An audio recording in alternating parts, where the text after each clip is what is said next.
찬송가 288장 함께 찬송하겠습니다.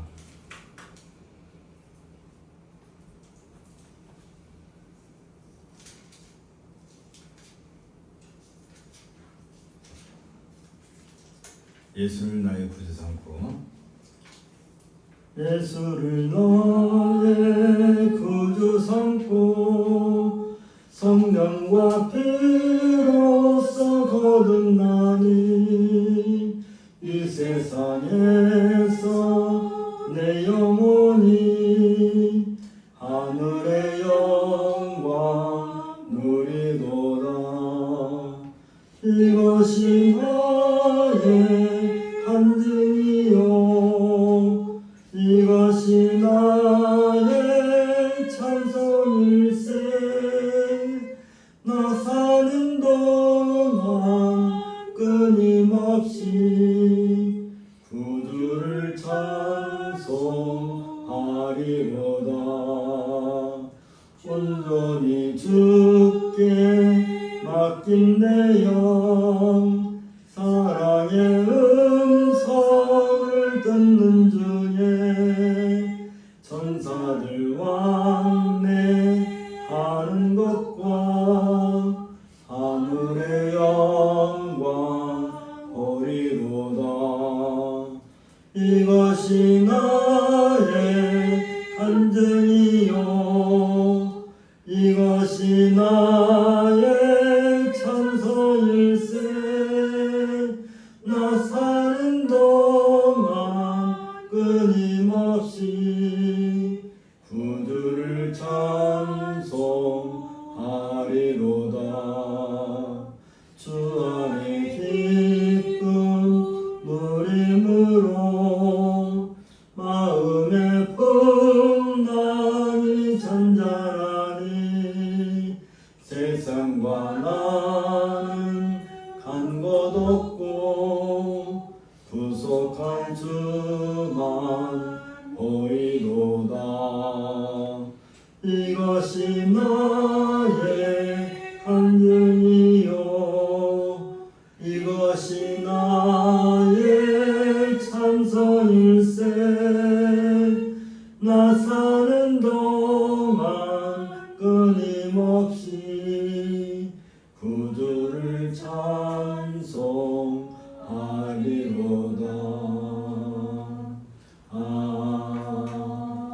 아멘. 이 세상은 어느 한순간도 편안한 날이 없나 봅니다.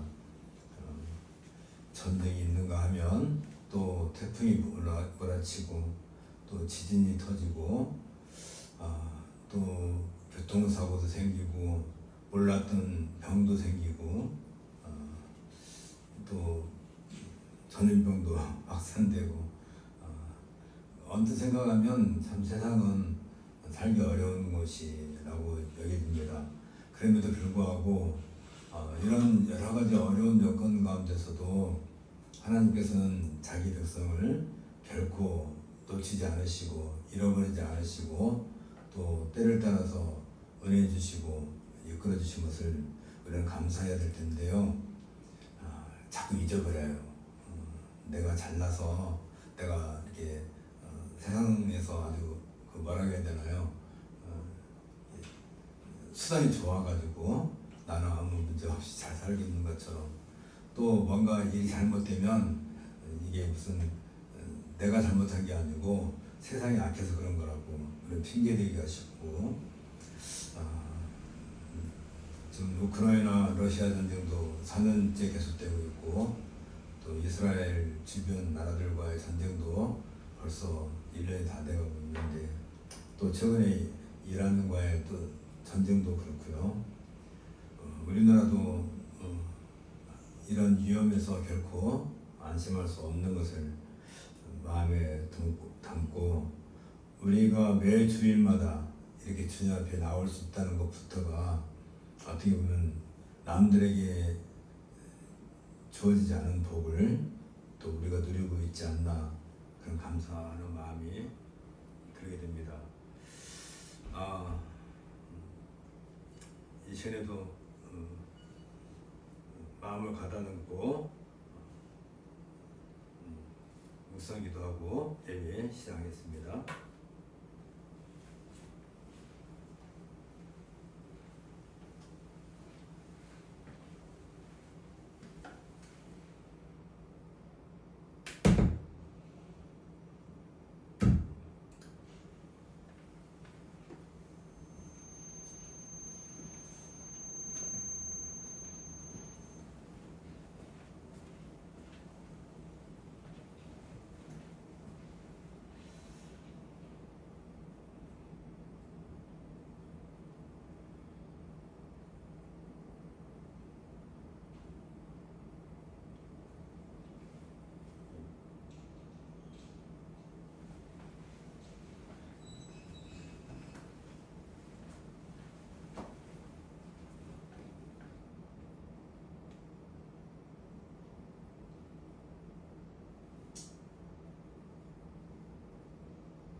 자리에서 일어서실 수 있는 분들은 일어서 주시기 바랍니다. 예배 시작합니다. 우리의 마음을 주님께 들어올려 함께 고백합시다. 우리의 도움은 천지를 지으신 여호와의 이름에 있도다. 예배로 부르실 말씀은 시편 105편 1절과 2절 그리고 3절과 4절입니다. 여호와께 감사하고 그의 이름을 불러 아뢰며 그가 하는 일을 만민 중에 알게 할지어다. 그에게 노래하며 그를 찬양하며 그의 모든 기이한 일들을 말할지어다. 그의 거룩한 이름을 자랑하라. 여호와를 구하는 자들은 마음이 즐거울지어다. 여호와가 그의 능력을 구할지어다. 그의 얼굴을 항상 구할지어다. 아멘. 함께 기도하겠습니다.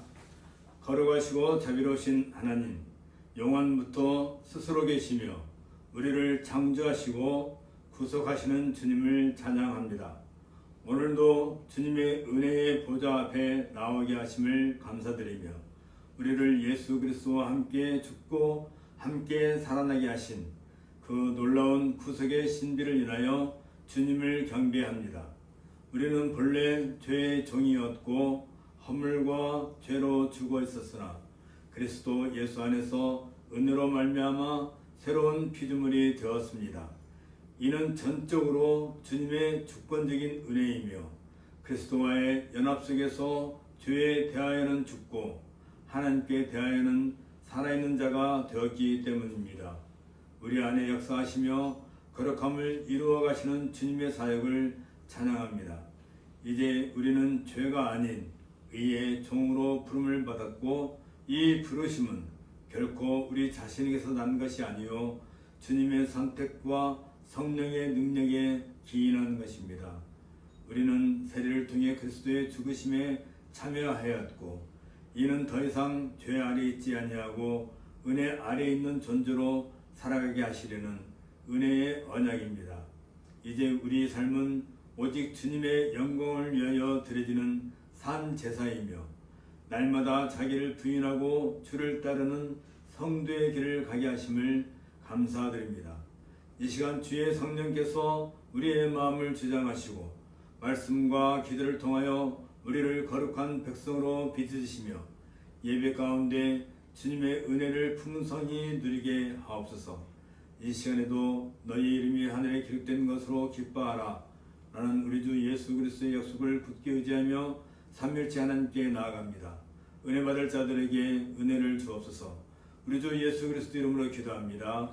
아멘. 찬송가 1장 만복의 근원 하나님, 우리 함께 찬송하겠습니다.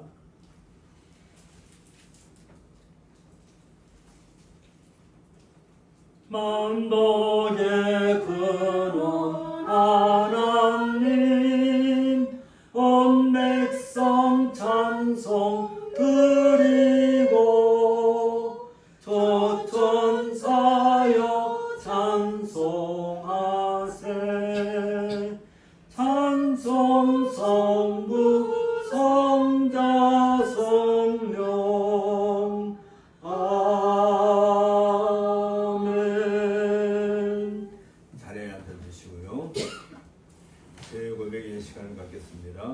고백으로 부르시는 말씀은 로마서 13장 11절부터 14절입니다. 또한 너희가 이 시기를 알거니와 자다가 깰 때가 벌써 되었으니 이는 이제 우리의 구원이 처음 믿을 때보다 가까웠음이라. 밤이 깊고 낮이 가까웠으니 그러므로 우리가 어둠의 일을 벗고 빛의 갑옷을 입자. 낮에와 같이 단정히 행하고 방탕하거나 수치하지 말며 음란하거나 호색하지 말며 다투거나 시기하지 말고 오직 주 예수 그리스도로 옷 입고 정욕을 위하여 육신의 일을 도모하지 말라. 네, 함께 묵상 기도하겠습니다.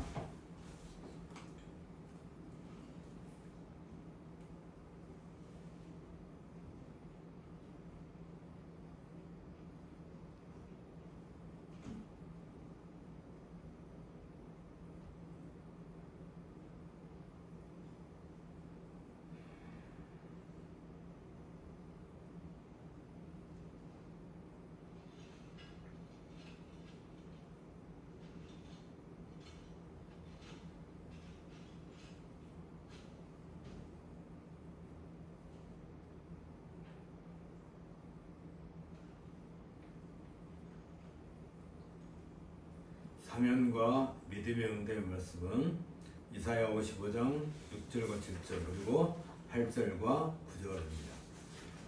너희는 여호와를 만날 만한 때에 찾으라. 가까이 계실 때에 그를 부르라. 악인은 그의 길을 불의한 자는 그의 생각을 버리고 여호와께로 돌아오라. 그리하면 그가 긍휼히 여기시리라. 우리 하나님께로 돌아오라. 그가 너그럽게 용서하시리라. 이는 내 생각이 너희의 생각과 다르며 내 길은 너희의 길과 다름이니라. 여호와의 말씀이니라. 이는 하늘이 땅보다 높음 같이 내 길은 너희의 길보다 높으며 내 생각은 너희의 생각보다 높음이니라. 아멘. 찬송가 10장 전능왕 오셔서 함께 찬송하겠습니다.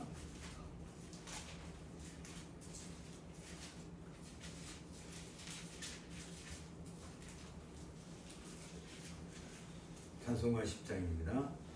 전능왕 오셔서 주 이름 찬송케 하옵소서. 영광과 권능의 성부여 오셔서 우리를 다스려 주옵소서. 강생한 성자여 오셔서 기도를 들으소서. 택하신 백성들 복 내려 주시고 거룩한 마음을 주옵소서. 위로의 주 성령 오셔서 큰 증거 주옵소서. 전능한 주시여 각 사람 맘에서 떠나지 마시고 계십소서.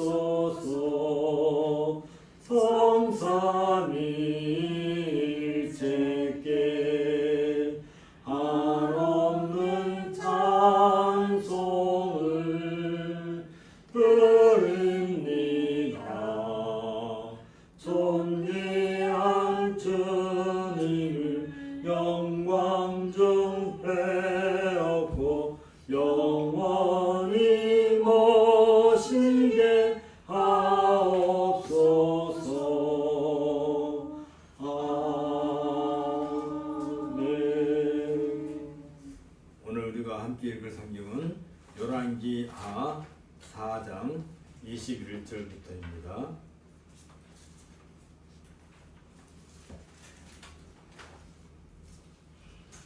열왕기 하 4장 21절부터 마지막 절까지 한 절씩 교독하겠습니다. 그의 어머니가 올라가서 아들을 하나님의 사람의 침상 위에 두고 문을 닫고 나와 그 남편을 불러 이르되 청하건대 사원 한 명과 나귀 한 마리를 내게로 보내소서. 내가 하나님의 사람에게 달려갔다가 돌아오리이다 하니 그 남편이 이르되 초하루도 아니요 안식일도 아니거늘 그대가 오늘 어찌하여 그에게 나아가고자 하느냐 하는지라. 여인이 이르되 평안을 비나이다 하니라. 이에 나귀의 안장을 치우고 자기 사원에게 이르되 물고 가라. 내가 말하지 아니하거든 나를 위하여 달려가기를 멈추지 말라 하고 드디어 갈멜산으로 가서 하나님의 사람에게로 나아가니라. 하나님의 사람이 멀리서 그를 보고 자기 사원 게하시에게 이르되 저기 수냄 여인이 있도다. 너는 달려가서 그를 맞아 이르기를 너는 평안하냐 네 남편이 평안하냐 아이가 평안하냐 하라 하였더니 여인이 대답하되 평안하다 하고 산에 이르러 하나님의 사람에게 나아가서 그 발을 아는지라. 게하시가 가까이 와서 그를 물리치고자 하매 하나님의 사람이 이르되 가만두라. 그의 영혼이 괴로워하지만은 여호와께서 내게 숨기시고 이르지 아니하셨도다 하니라. 여인이 이르되 내가 내 주께 아들을 구하노이까 나를 속이지 말라고 내가 말하지 아니하였느니까 하니 엘리사가 게하시에게 이르되 내 허리를 묶고 내 지팡이를 손에 들고 가라. 사람을 만나거든 인사하지 말며 사람이 내게 인사할지라도 대답하지 말고 내 지팡이를 그 아이 얼굴에 놓으라 하는지라. 아이의 어머니가 이르되 여호와께서 살아계신가 당신의 영혼이 살아계심을 두고 맹세하노니 내가 당신을 떠나지 아니하리이다. 엘리사가 이에 일어나 여인을 따라가니라. 게하시가 그들보다 앞서가서 지팡이를 그 아이의 얼굴에 놓았으나 소리도 없고 듣지도 아니하는지라. 돌아와서 엘리사를 맞아 그에게 말하여 아이가 깨지 아니하였나이다 하니라. 엘리사가 집에 들어가 보니 아이가 죽었는데 자기의 침상에 눕혔는지라. 들어가서는 문을 닫으니 두 사람뿐이라. 엘리사가 여호와께 기도하고 아이 위에 올라 엎드려 자기 입을 그의 입에 자기 눈에 그의 눈에 자기 손을 그의 손에 대고 그의 몸에 엎드리니 아이의 살이 차차 따뜻하더라. 엘리사가 내려서 집 안에서 한번 이리저리 다니고 다시 아이 위에 올라 엎드리니 아이가 7번 재채기하고 눈을 뜨는지라. 엘리사가 게하시를 불러 저 수냄 여인을 불러오라 하니 곧 부름에 여인이 들어가니 엘리사가 이르되 내 아들을 데리고 가라 하니라. 여인이 들어가서 엘리사의 발 앞에서 땅에 엎드려 절하고 아들을 안고 나가니라. 엘리사가 다시 길갈에 이르니 그 땅에 hin년이 들었는데 선지자의 제자들이 엘리사의 앞에 앉으니라.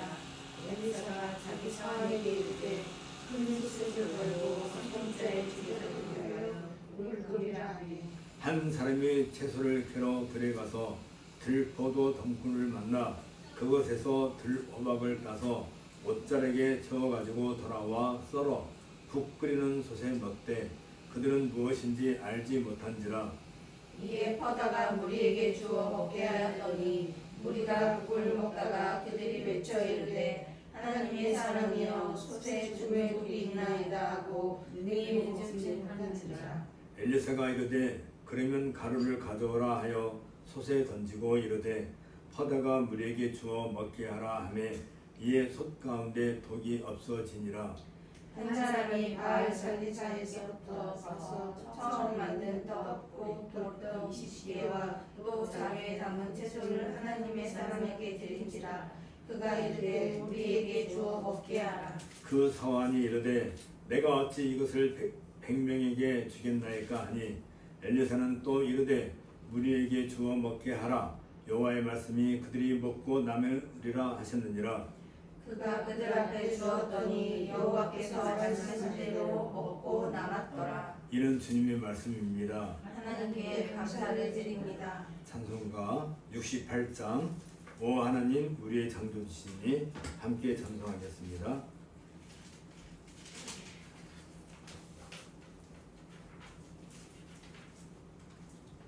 68장입니다. 오 하나님 우리의 창조주시니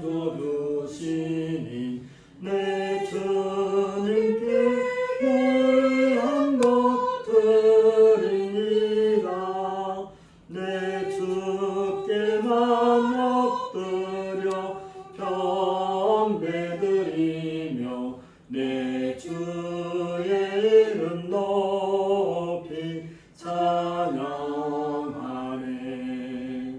오 하나님 우리의 대주제시여 풍풍나니 이때도 도우셨네. 죽음에서 우리를 구하셨으니 내 주의 이름 높이 찬양하네. 주 하나님 이름을 함께 높이며 대주제께 영광을 돌리오리. 그 능력이 우리를 지켜주시니 주 하나님을 높이 찬양하네.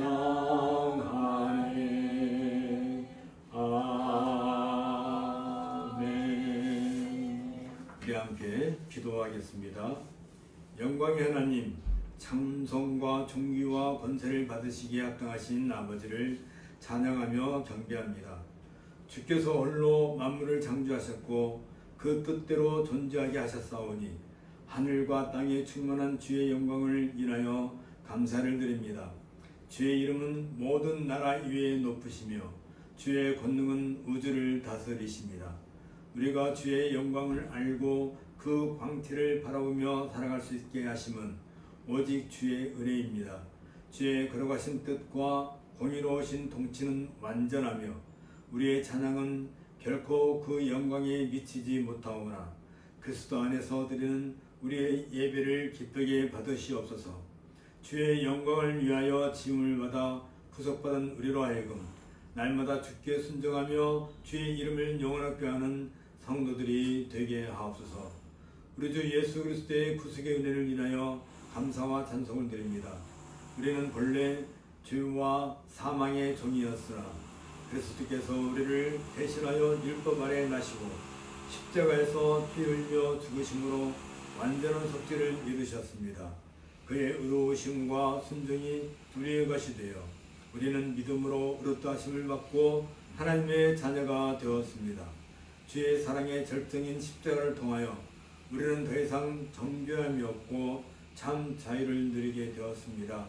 또한 그리스도께서 지금도 우리를 위하여 간구하시며 우리를 영광에 이르도록 붙들어 주심에 감사를 드립니다.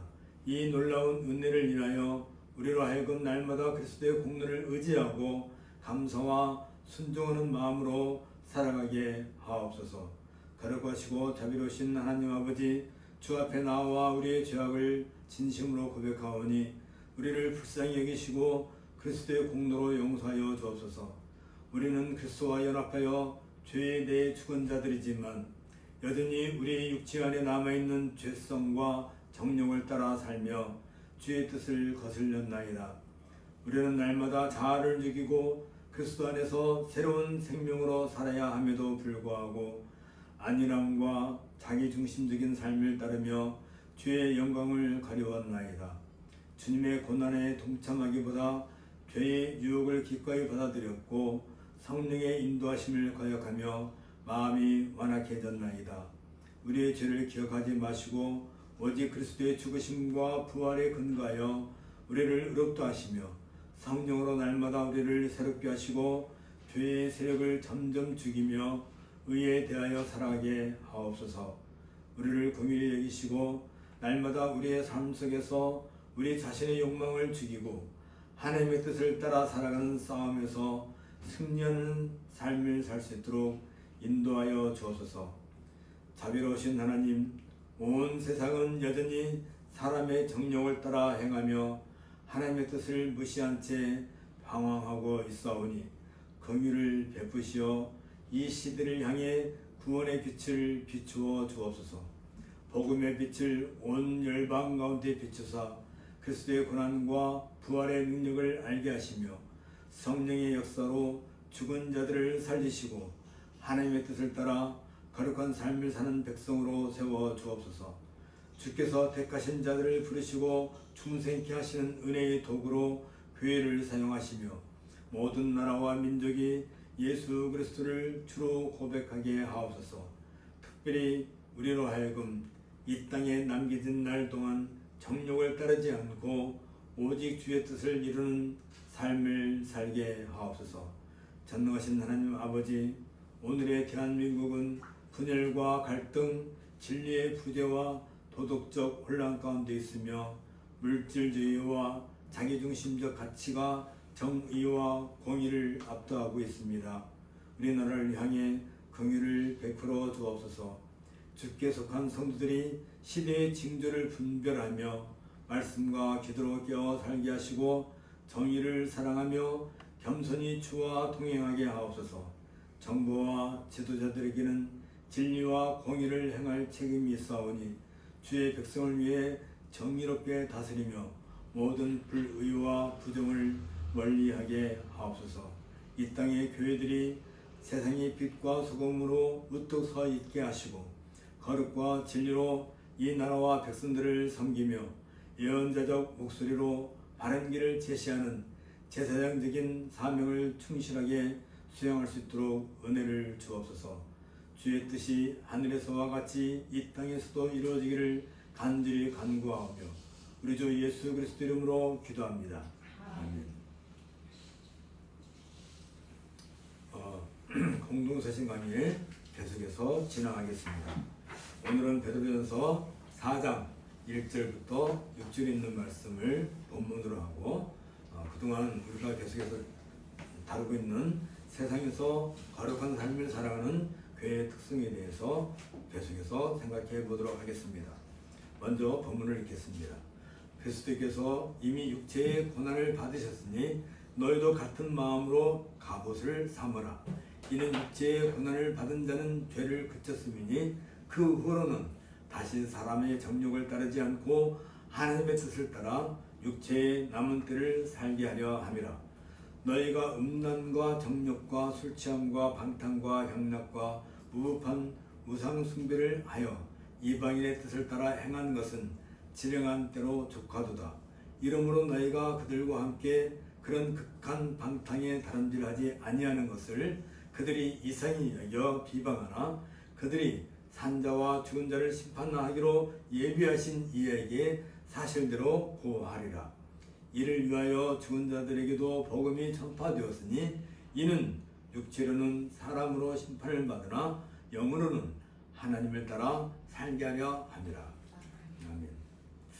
우리가 그동안 하나님의 미리 하심과 성령의 거룩하게 하심과 예수님의 핏부림으로 말미암아 삼위일체 하나님의 택하심을 받은 언약 공동체인 교회는 출애굽한 이스라엘처럼 하나님의 자녀가 됨으로써 순종하는 삶을 살아야 한다는 것에 대해서 공부했습니다.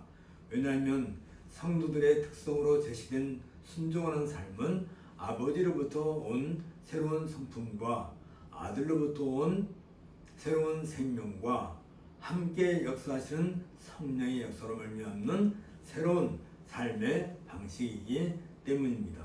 이 새로운 언약 공동체인 교회는 젖을 사모하는 어린 아이와 같으며 하나의 성전을 구성하는 살아있는 돌들이며 일단의 제사장 무리로 구성된 하나의 나라입니다.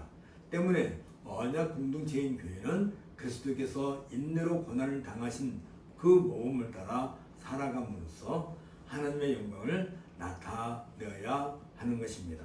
이러한 신학적 원리에 근거하여 사회의 구성원으로서 언약 공동체인 교회는 하나님의 종이라는 신분을 기억하고 하나님께 순복함으로써 하나님의 영광을 구현하는 자세로 살아가게 됩니다.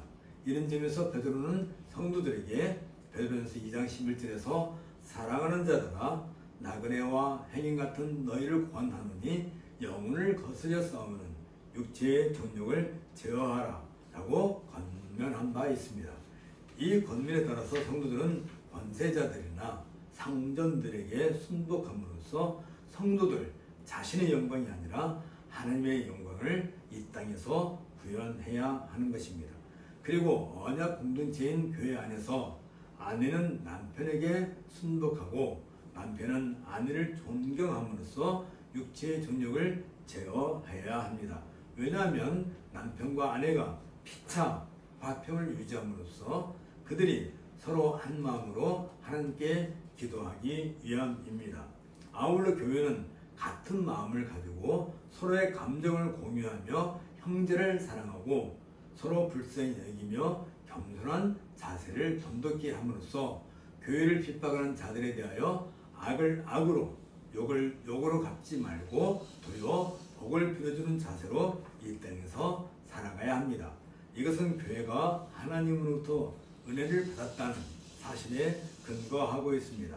이렇게 함으로써 교회는 하나님께서 항상 악한 자들의 오만함을 억제하실 뿐만 아니라 의인들을 대신하여 악한 자들을 대적해 주시는 분이라는 사실을 우리의 삶으로서 증거하게 됩니다. 따라서 언약 공동체인 교회는 무엇보다도 선을 행해야 하는데, 왜냐하면 악인들로부터 당하는 시련과 학대가 궁극적으로 성도들에게 유해를 할 수 없기 때문입니다.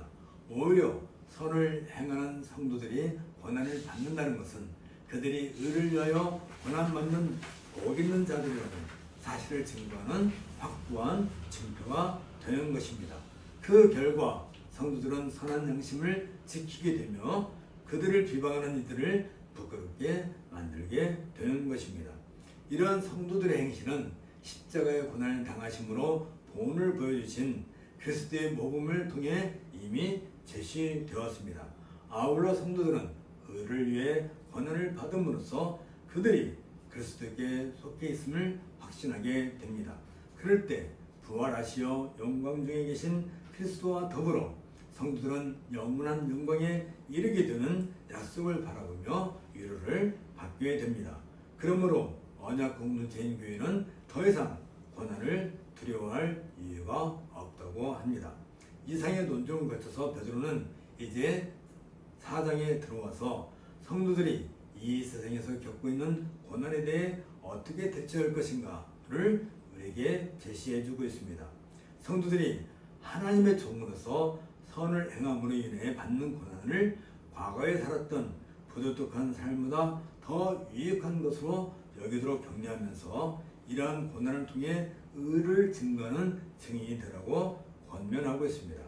또한 다가올 심판을 염두에 두고 사랑과 관대함 그리고 섬김을 통해 지속적으로 거룩함을 유지함으로써 하나님께 영광을 돌리는 삶을 살 것을 제시하고 있습니다. 이렇게 함으로써 베드로전서 두 번째 단락으로 그동안 다루었던 순종으로 나타나는 성도들의 삶과 고난의 극복에 대해서 결론을 마치고 이제 세 번째 단락으로 고난의 유익과 교회 안에서 누리는 성도들의 삶이라는 주제로 나아가고 있습니다. 이 세 번째 단락을 시작하면서 베드로는 고난이 주는 유익에 대해 다루면서 성도들은 그리스도의 고난에 참여하는 삶을 살게 되면서 불같은 시련에 직면할 수 있지만 오히려 그리스도의 고난에 동참할 뿐만 아니라 그분의 영광에도 동참하게 될 것을 바라보면서 하나님께 자신들의 영혼을 맡기고 기쁨으로 시련을 맞이하라고 격려하고 있는 것을 보게 됩니다. 이러한 베드로의 권면은 성도들로 하여금 현재의 고난은 일시적이지만 미래에 받게 될 영광은 훨씬 더 크고 영원하다는 것을 확신시키면서 희망을 가지도록 위로하고 있습니다. 이 시간에는 교회를 통해 하나님의 의를 증거하는 언약 공동체인 교회에 대해서 다루고 있는 베드로전서 4장 1절부터 6절에 대해서 함께 생각하고 다음 시간까지 이어서 생각해 보도록 하겠습니다. 예전적 성격을 갖고 있는 구세주이신 그리스도의 고난과 승리에 대한 선언에 이어서 베드로는 그리스도의 순환과 그리스도의 그분의 악에 대한 승리를 통해 성도들이 누리게 된 새로운 삶의 의미를 이제 구체적으로 밝히고 있습니다. 특히 세례를 받음으로써 새로운 존재가 된 성도들이 살아가야 할 삶의 의미에 대해서 아주 구체적으로 조명하고 있습니다. 이 시간에는 이 4장 1절과 2절을 중심으로 해서 죄의 지배로부터 벗어난 성도들에 대한 내용을 살펴보도록 하겠습니다. 성도들은 그들이 초대받은 새로운 삶과 부끄러운 과거의 삶을 비교함으로써 과거에 육신으로 살았던 삶을 거부해야 합니다. 그 결과 성도들은 세례를 통한 신비로운 연합의 결과로 그리스도께서 그들을 지배하는 사악한 세력들에게 승리하신 것처럼 박해자들에 대해 승리할 수 있다는 확신을 가져야 할 것입니다.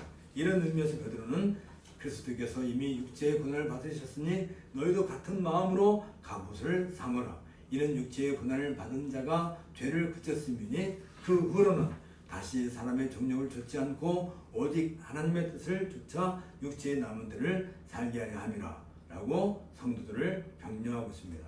이 본문은 그러므로 그리스도께서 우리를 위하여 육체의 고난을 받으셨으니 너희도 같은 마음으로 갑옷을 삼으라. 왜냐하면 육체의 고난을 받은 자는 죄와 상관없게 되었으니 이는 더 이상 사람들의 욕망을 따라서가 아니라 하나님의 뜻을 따라 육체 안에서 남은 시간을 살기 위함이라 라고 이렇게 번역이 될 수 있습니다. 이 말씀은 그리스도의 구속사에게 성도들의 성화에 미치는 실제적 영향을 다루는 핵심적 구절입니다. 여기서 베드로는 그리스도의 본을 받아 성도들이 고난 앞에서 인내해야 할 뿐 아니라 육체와 세상에 대하여 죽어야 한다는 점을 강조하고 있습니다. 먼저 이 본문은 접속사로 그러므로를 통해서 앞선 내용과의 논리적 연결성을 보여주고 있습니다. 이는 그리스도의 죽음과 부활의 승리가 성도들의 삶에 직접적인 결과를 가져온다는 점을 강조하기 위함입니다. 베드로는 그리스도께서 우리를 위하여 육체의 고난을 받으셨으니 라고 선언함으로써 그리스도의 대속적 고난의 성격을 명확히 밝히고 있는데 이 선언은 역사적인 사실의 진술을 넘어서 기독교 구원론의 핵심 진리를 담고 있는 신학적 명제이기도 합니다. 베드로는 이 구절에서 그리스도의 고난이 지닌 독특한 성격과 그에 대한 구술사적 의미를 정확하게 규정하고 있습니다. 여기에서 우리를 위하여 라는 이 말은 그리스도의 고난이 대리적 그리고 대속적 성격을 지니고 있음을 보여주고 있습니다. 여기 전치사 위하여는 대신하여 또는 대리하여 라는 강한 대속적 의미를 내포하고 있는데 이는 어떤 모범이나 동기를 부여를 위한 그런 희생이 아니라 우리가 마땅히 받아야 할 형벌을 그리스도께서 우리 대신 행하신 대리적 속죄와 더불어 형벌이라는 고난을 받으셨음을 가리키고 있습니다. 구약의 대속제사 제도에서 예표한 것과 같이 그리스도께서는 우리의 죄를 완전히 담당하시고 하나님의 공의로운 심판을 대신 받으셨습니다. 웨스트민스터 신앙고백서는 이를 명확히 하여서 그리스도께서 우리의 죄를 대신 담당하시고 우리를 위하여 하나님의 공의를 만족시키셨다라고 고백하고 있습니다. 이러한 대속적 성격은 그리스도의 고난을 다른 모든 인간의 고난과 구별되게 하는 결정적 요소가 됩니다. 육체의 고난에서 이 육체는 그리스도의 인격적인 그 인간적 본성, 즉 성육신하신 실제적 인간성을 가리키는 단어입니다. 여기서 육체는 죄악된 육신이 아니라 물질적이고 유한한 인간의 몸을 의미하며 그리스도께서 참 하나님이시면서 동시에 참 인간으로서 실제적인 고통을 당하셨음을 강조하기 위해서 사용되고 있습니다. 칼케돈 신조가 고백하는 바와 같이 그리스도는 완전한 신성과 완전한 인성을 지니신 분이시며 그의 고난은 인간적 본성을 통해 실제로 경험한 것이었습니다. 이는 그리스도의 육체와 고난, 그리고 죽음은 모두 환상이나 가상에 불과하다고 주장하는 영지주의자들의 가연서를 완전히 배격하는 중요한 진리이기도 합니다. 그리스도의 고난은 추상적이거나 상징적인 것이 아니라 육체적, 정신적, 영적 차원에서 실제로 경험하신 역사적 사건이었던 것입니다. 그리스도는 채찍질과 십자가에서 못 박힘과 같은 육체적 고통뿐만 아니라 제자들의 배신과 버림받음의 정신적 고통, 그리고 하나님 아버지로부터 분리하는 영적 고통까지도 실제로 감당하셨습니다. 이러한 전인격적 고난을 통해 그리스도는 우리 인간이 경험하는 모든 종류의 고통을 깊이 이해하시며 동시에 우리의 완전한 구원자가 되셨던 것입니다. 베드로는 너희도 같은 마음으로 갑옷을 삼으라 라고 우리에게 명령하고 있습니다. 이 명령은 앞서 언급된 그리스도의 대속적 고난과 직접 연결되어 있으며 성도들이 그리스도의 고난에 어떻게 참여해야 하는지에 대한 구체적인 지침을 제공하고 있습니다. 베드로는 여기에서 단순한 검이 아닌 명령법을 사용함으로써 이것이 선택사항이 아닌 필수적인 영적 의무임을 강조하고 있습니다. 여기서 같은 마음이라고 하는 것은 그리스도께서 고난을 받으실 때 가지셨던 바로 그 마음가짐, 즉 하나님 아버지의 뜻에 순종하는 결단과 죄에 대한 완전한 거부를 가리키고 있습니다. 이 헬라어에서 이 마음은 단순한 감정이나 일시적인 생각이 아니라 깊이 뿌리 박힌 사고방식과 의지적 결단을 나타내는 단어입니다. 그리스도께서 겟세마네 동산에서 내 뜻대로 마옵시고 아버지의 뜻대로 하옵소서 라고 기도하셨을 때의 그 마음가짐이 여기에서 말하는 그 마음인 것입니다. 이는 자아중심적 욕망을 완전히 포기하고 하나님의 뜻을 최우선으로 하는 신분주의적 사고와 태도를 포함하고 있습니다. 또한 죄의 유혹과 세상의 압력 앞에서도 결코 타협하지 않는 거룩한 고집과 의지적 강인함을 의미하고 있습니다. 특별히 여기에 갑옷을 삼으라 라고 하는 말이 나오는데 이것은 군사적 은유로 영적 전쟁에서 사용할 무기로 무장하라는 바로 그런 의미입니다. 이 삼으라는 이 말은 완전 무장한다는 뜻으로서 전쟁에 나가는 군인이 철저하게 준비하는 것처럼 성도들도 영적 전쟁을 위해 완벽하게 준비해야 함을 강조해주고 있습니다. 이는 바울이 에베소 6장 11절에서 하나님의 전신갑주를 입어라 라고 권면한 것과 동일한 맥락을 이루고 있습니다. 여기에서 우리가 주목할 것은 베드로가 제시하는 영적 무기가 외적인 것이 아니라 같은 마음, 다시 말하면 그리스도와 같은 마음이라는 내적인 태도라는 것입니다. 이는 영적 전쟁의 승패가 외적 조건이나 환경이 아니라 성도의 내적 자세와 마음가짐에 달려있음을 잘 보여주고 있습니다. 성도들은 그리스도의 고난에 참여하는 마음가짐으로 죄와 세상과의 영적 전쟁에 임해야 하는 것입니다. 이러한 영적 무장은 위례적인 결단이 아니라 지속적으로 반복적인 의지적 선택을 통해 이루어지게 되는 것입니다. 이런 점에서 그리스도와 같은 마음을 품는다는 것은 그리스도와의 연합에서 나오는 실제적 결과이고 이는 단순한 모방이나 외적인 흉내가 아니라 성령의 역사를 통해 그리스도와 생명으로 연결될 때 자연스럽게 나타나는 내적 변화이기도 합니다. 성도가 그리스도와 연합할 때 그리스도의 성품과 태도가 성도 안에서 재현되게 됩니다. 이로써 성도들은 그리스도와 함께 죽고 함께 살아나는 연합의 실제를 경험할 수 있게 됩니다. 이는 법적 선언으로 그치지 않고 실제적인 성화의 과정에서 나타나는 내적 변화를 포함하고 있는데 웨스트민스터 신앙법사가 밝히는 바와 같이 칭의와 성화는 분리될 수 없으며 그리스도와의 연합을 통해 성도들은 잠재적으로 그리스도의 형상을 닮아가게 됩니다. 따라서 같은 마음을 품는 것은 성도들의 영적 성장과 성숙의 필연적 결과이자 동시에 지속적으로 추구해야 할 목표이기도 합니다. 따라서 우리는 고난받으신 그리스도와 같은 마음으로 우리의 갑옷을 삼아야 합니다. 왜냐하면 우리가 그리스도의 죽으심만이 가지는 능력을 깨닫게 되며 육체를 죽이는 일에 실제적이고도 효과적인 막강한 무기를 갖게 되기 때문입니다. 이때 부정하라 라는 이 베드로의 촉구는 전쟁을 예상케 하고 있습니다. 일부로부터는 핍박과 거짓 고소를 통한 공격에 성도들은 항상 노출되어 있습니다. 그러나 그보다 더 교묘하고 위험한 것은 사실 내부에서 일어나는 공격입니다. 그 공격은 신자의 육신 안에서 싸움터를 발견합니다. 이에 대비하는 유일한 안정책은 그리스도의 마음으로 갑옷을 삼는 것입니다. 따라서 그리스도의 마음으로 갑옷을 삼는 것은 의를 위해 고난당하면서 하나님의 주권적인 목적에 승리할 것을 알고 인내로 고난을 감내하고자 뜻을 정하는 것이라고 우리가 말할 수 있을 것입니다.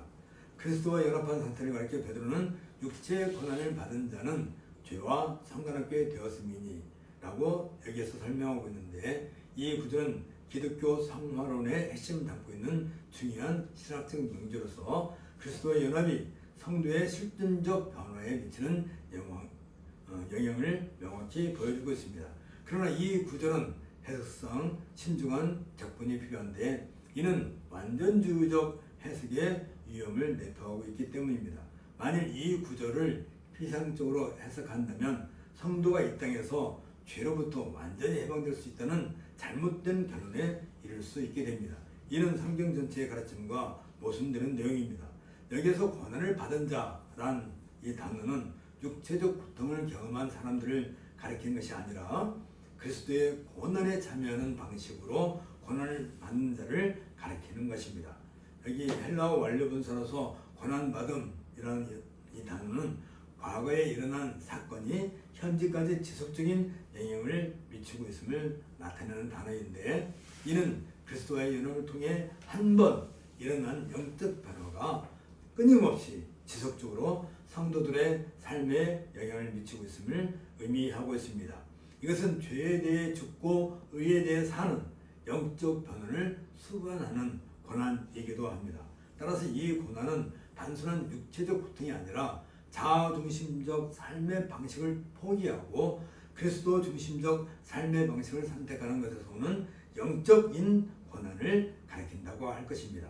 이런 고난은 세상의 가치관과 하나님의 가치관 사이에서 일어나는 내적 갈등과 투쟁의 과정에서 우리는 경험하게 됩니다.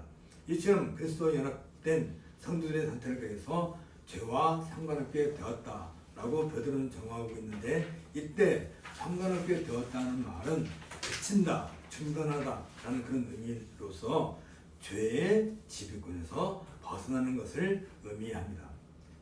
여기서 이 상관없게 되었다는 이 말은 과거에 일어난 결정적 변화가 현재까지 유효한 상태임을 보여주고 있습니다. 이 말은 죄의 완전한 박멸이나 무죄의 사퇴를 의미하는 것이 아니라 죄의 주권적 지배에서 해방되어 더 이상 죄가 성도들의 삶을 절대적으로 통제하지 못하는 상태를 가리키고 있습니다.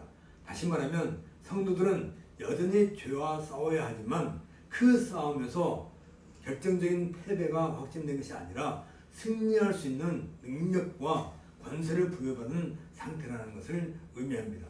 이런 과정을 가리켜서 우리는 성화라고 하는 것입니다. 웨스트민스터 신앙고백서는 성화를 죄의 몸 전체가 점진적으로 약화되고 여러 정욕들은 더욱 억제되며 약화된다 라고 설명하면서 이것이 일생에 걸친 점진적 과정이라는 사실을 명시하고 있습니다. 이는 성화가 순간적으로 완성되는 것이 아니라 평생에 걸쳐 지속되는 과정임을 보여주고 있습니다. 성도들은 이미 죄의 정죄에서 해방되었지만 동시에 죄의 현실적 영향으로부터 점진적으로 해방되어 가고 있는 과정 가운데 있는 것입니다. 이처럼 죄와의 결별은 그리스도의 죽음과 부활의 연합함으로써 이루어지는 것입니다. 성도들은 그리스도와 함께 십자가에 못 박혀 죄에 대하여 죽고 그리스도와 함께 부활하여 새로운 생명을 살게 된 것입니다.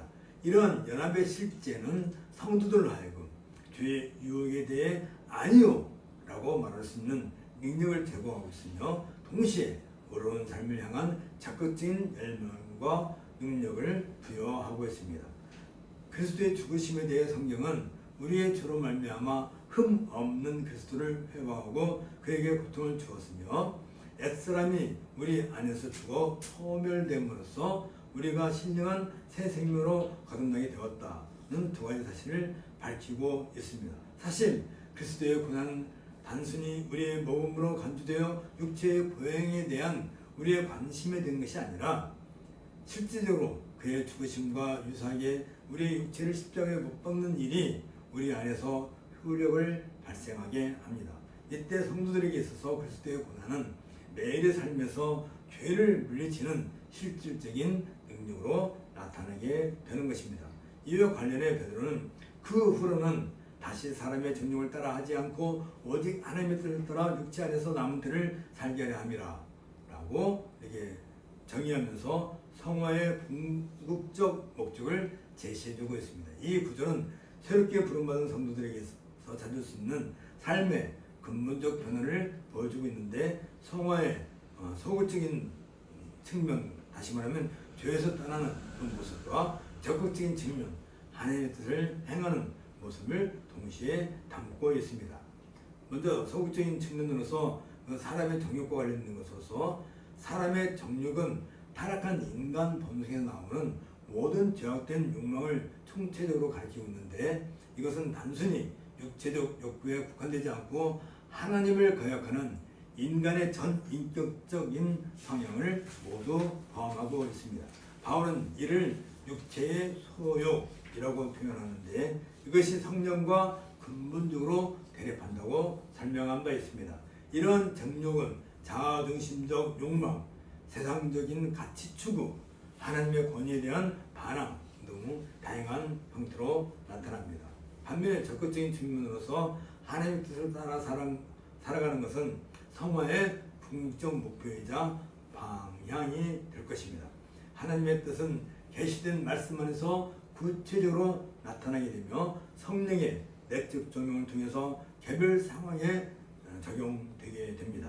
예수께서도 나의 양식은 나를 보내신 이의 뜻을 행하며 라고 말씀하셨듯이 하나님의 말씀에 대한 순종은 성도들의 삶의 근본 원리가 되어야 합니다. 이때 육체 안에서 남은 때라고 하는 것은 새롭게 변화된 성도들에게 있어서 지상생활의 나머지 기간을 가르치고 있습니다.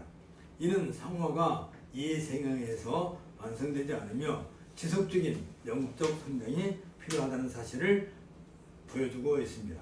동시에 우리가 살고 있는 이 짧은 지상 생활이야말로 영원한 생명을 결정한다는 긴장감을 보여주고 있습니다. 그리스도께서는 우리를 위해 죽기까지, 다시 말하면 십자가에서 죽기까지 고난을 당하셨습니다. 그 죽음으로 그리스도는 죄가 지배하는 범위와 영역을 뛰어넘으셨습니다. 그 결과 죄가 그리스도를 지배할 수 없었습니다.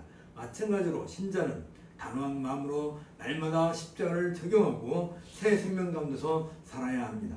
이것이 앞서 언급한 세례를 날마다 실제적으로 적용하는 것이며 죄와 그 지배한 손길을 물리치고 승리하는 비결이 될 것입니다. 그 결과 언젠가 그 죄로부터 영원히 분리되게 될 것입니다. 그때 성도들은 이 사망의 몸에서 벗어나 영광으로 옮겨질 것입니다.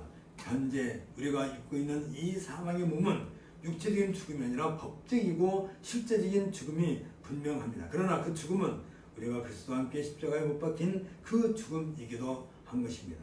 베드로의 이 권면은 정말론적 긴장감 속에서 이해되어야 하는데 육체 안에서 남은 때라고 하는 것은 그리스도의 재림 때까지의 제한된 시간을 의미하고 이 기간에 성도들은 세상과 구별된 그런 삶을 살아가야 합니다. 현재적 적용에서 이 구절은 성도들에게 실제적 지침을 제공하고 있는데 성도들은 그리스도의 본을 묵상하며 죄에 대해 단호한 결단을 내려야 하고 하나님의 뜻을 분별하여 순종하는 삶을 살아야 할 것입니다. 이는 개인적 경건뿐 아니라 교회 공동체 내에서의 상호 권면과 격려를 통해 이루어지게 되는 것입니다. 이 사실은 그리스도의 대속적 고난이 성도들의 성화에 미치는 실제적 영향을 제시하고 있는데 그리스도와의 연합을 통해 죄의 지배에서 해방된 성도들은 이제 하나님의 뜻을 따라 남은 생애를 살아가게 되는 것입니다.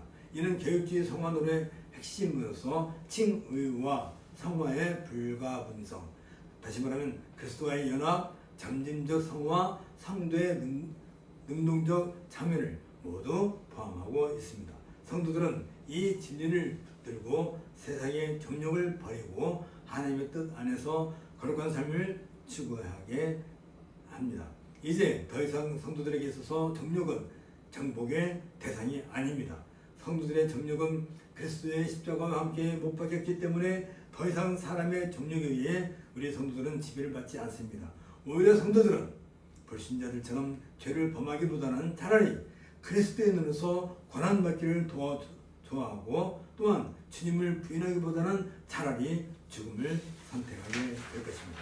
따라서 성도들은 육체에 남아있는 기간에 자신의 정욕을 만족시키기 위해 살아가는 것이 아니라 하나님의 뜻, 다시 말하면 하나님의 영광을 드러내기 위해 살아가기를 택하게 되는 것입니다. 이 기간 동안 성도들은 육체를 죽이는 것과 영원히 사는 것을 체험하게 됩니다. 그리고 육체를 죽이는 데서부터 선한 생활이 시작되고 그 후에 영혼의 생명에 도달하게 되는 것입니다. 이런 점에서 베드로는 그리스도께서 고난당하시고 성도들이 그 고난을 쫓는 직접적인 목적은 죄를 그치는 데 있지 않고 적극적으로 그리고 능동적으로 하나님의 뜻을 쫓아 사는 데 있다는 사실을 우리에게 강조해 주고 있습니다. 이런 내용은 개혁주의 성화론의 핵심 원리들을 명확히 보여주고 있는데, 첫 번째는 성화는 결코 칭의와 분리될 수 없다는 사실입니다. 그리스도의 대속적 권한이 성도의 성화적인 삶으로 직결되기 때문입니다. 이는 믿음으로만 의롭다함을 받은 자가 반드시 거룩한 삶을 추구하게 됨을 의미합니다. 두 번째로 성화는 그리스도의 연합에 기초하고 있다는 사실입니다. 성도들은 그리스도의 죽음과 부활에 신비적으로 연합하여 새로운 성품을 받게 되는데, 이는 외적 모방이 아니라 자신의 내적 변화에서 나오는 실제적인 변화인 것입니다. 세 번째로 성화는 점진적인 과정이 필요합니다. 육체의 남은 때라는 표현은 성화가 이 생애에서 완성되지 않음을 보여주고 있습니다. 웨스트민스터 신앙국에서는 이 생애에서는 죄의 잔재가 모든 부분에 남아있다라고 고백하고 있는 것을 보게 됩니다. 네 번째로 성화는 성도들의 적극적 참여를 요구하고 있습니다. 갑옷을 사브라 또는 무장하라 라는 이 명령은 성도들이 수동적이 아니라 능동적으로 성화에 참여해야 할 것을 보여주고 있습니다. 우리 함께 기도하겠습니다. 거룩하신 하나님 아버지, 우리 주 예수 그리스도의 대속적 고난을 통해 죄의 지배에서 해방시켜 주심에 감사를 드립니다. 그리스도와의 연합을 통해 새로운 성품을 받게 하시고 더 이상 사람의 종력을 따라 살지 않고 오직 하나님의 뜻을 따라 육체 안에서 남은 때를 살게 하셨습니다. 그리스도의 재림까지 제한된 이 시간 동안 세상과 구별된 거룩한 삶을 살 수 있도록 도와주시며, 우리의 정력이 그리스도의 십자가와 함께 못 박혔음을 믿고 불신자들처럼 죄를 범하기보다는 그리스도인으로서 고난받기를 선택할 수 있는 믿음을 더하여 주옵소서. 성령께서 우리로 하여금 그리스도의 고난을 묵상하며 죄에 대해 단호한 결단을 내리게 하시고 하나님의 뜻을 분별하여 순종하는 삶을 살게 하시어 개인적인 경건뿐 아니라 교회 공동체 내에서 상호 권면과 격려를 통해 함께 성장해 나갈 수 있도록 인도하여 주옵소서. 성화와 칭의가 분리될 수 없음을 깨닫게 하시고 이 생애에서 죄의 잔재가 남아있지만 점진적으로 거룩함에 이르도록 인도해 주심을 믿고 고백합니다. 우리가 수동적이 아니라 능동적으로 성화에 참여하며 하나님의 영광을 드리는 삶을 살도록 이끌어 주옵소서. 육체를 죽이는 것과 영원히 사는 것을 체험하게 하시고 자신의 정욕을 만족시키기 위해서가 아니라 하나님의 뜻과 영광을 위해 남은 생애를 살아가게 하옵소서. 우리 주 예수 그리스도 이름으로 기도합니다. 아멘. 일어나셔서 찬송가 310장 하나님의 은혜로 함께 찬송하겠습니다. 310장입니다. 하나님의 은혜로 있을 데 없는 자 왜 구속하여 주는지 난 알 수 없도다. 내가 믿고 또 의지함은 내 모든 형편 하시는 주님 늘 보호해 주실 것을 나는 확실히 아네. 내게 굳세 믿음과 또 복음 주셔서 내 마음이 항상 편한지 난 알 수 없도다. 내가 믿고 또 의지함은 내 모든 형편 하시는 주님 늘 보호해 주실 것을 나는 확실히 아네. 왜 내게 성령 주셔서 내 마음 감동해. 주 예수 믿게 하는지 난 알 수 없도다. 내가 믿고 또 의지함은 내 모든 형편 하시는 주님 늘 보호해 주실 것을 나는 확실히 아네. 주 언제 강림하실지 옥밤의 홍낮에 또 주님 만날 그곳도 난 알 수 없도다. 내가 믿고 또 의지함은 내 모든 형편 하시는 주님 늘 보호해 주실 것을 나는 확실히 아네.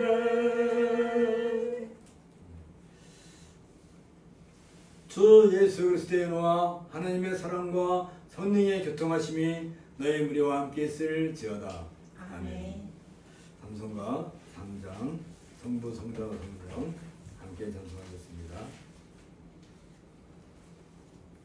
성부 성자와 성령 찬송과 영광 돌려 보내세. 대초로 지금까지 또 영원 무금토록 성삼위께 영광 영광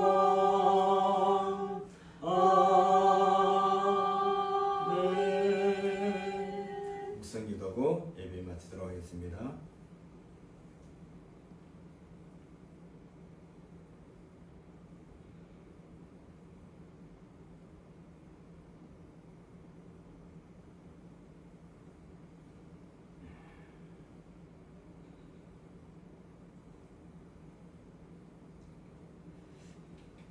예배를 마쳤습니다. 한 주간도 그리스도의 권한을 묵상하면서 담대하게 살아가십시다.